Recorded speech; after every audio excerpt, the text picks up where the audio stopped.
los hombres más detestables de la última etapa de la historia argentina es alguien que se llama Jorge Acosta, pero es más conocido como el Tigre Acosta.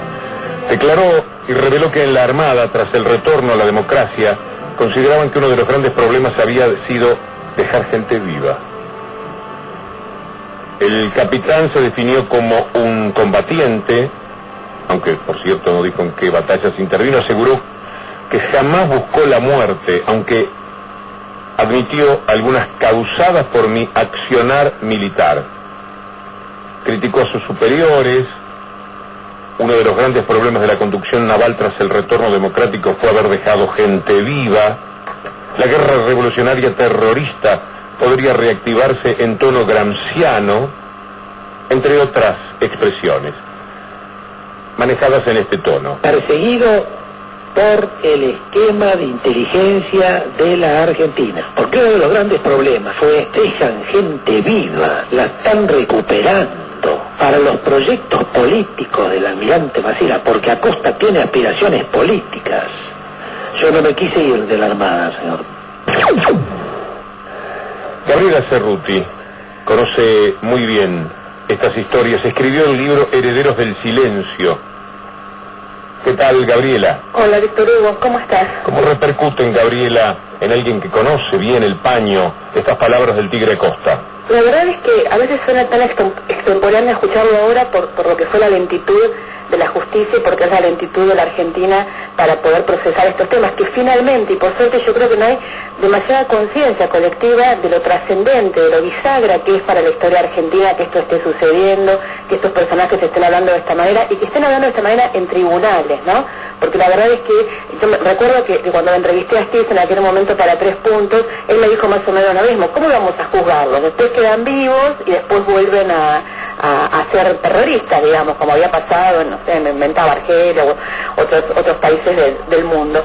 Y la verdad es que este es el pensamiento vivo, pero es la primera vez que esto lo están diciendo en los tribunales. Y yo creo que es un paso trascendente para la Argentina, te digo, Víctor Hugo, porque es necesario que la responsabilidad judicial esté realmente en cabeza de quienes tienen que estar, que el Tigre Acosta pague por lo que tiene que pagar, para que la sociedad argentina en su conjunto pueda empezar a discutir un poco más cómo puede ser que se haya generado ese tipo de personajes. Tigre Acosta es un argentino, no es un extraterrestre que vino y se convirtió en un monstruo que tomó la Argentina. Herederos del Silencio, tal como vos decís, es un libro que yo escribí sobre mi adolescencia en Punta Alta. Porque eras amiga de la hija del Tigre Acosta. La hija del Tigre Acosta, Marilena Acosta, iba al colegio secundario conmigo y era una chica de mi edad, digamos, adolescente, leíamos libros y escuchábamos León Gieco y rock nacional, digamos.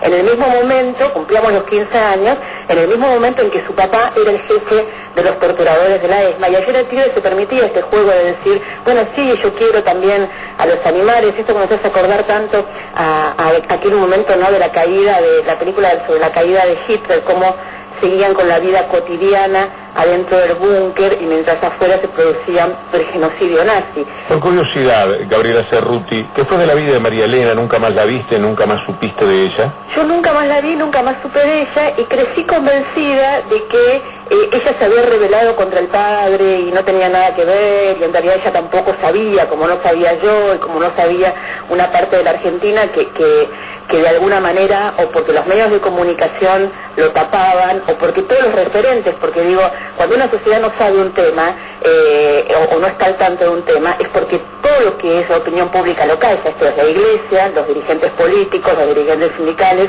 y los medios de comunicación, que fue lo que sucedió en este país. Toda la gran referencia que tenía que comunicarse con la sociedad fue cómplice, de alguna manera, de lo que estaba sucediendo en los campos de concentración. Pero muchos años después, por el libro de Miguel Bonazo, me enteré que Marilena Acosta era la escribana de los negocios, era la testaferro del padre.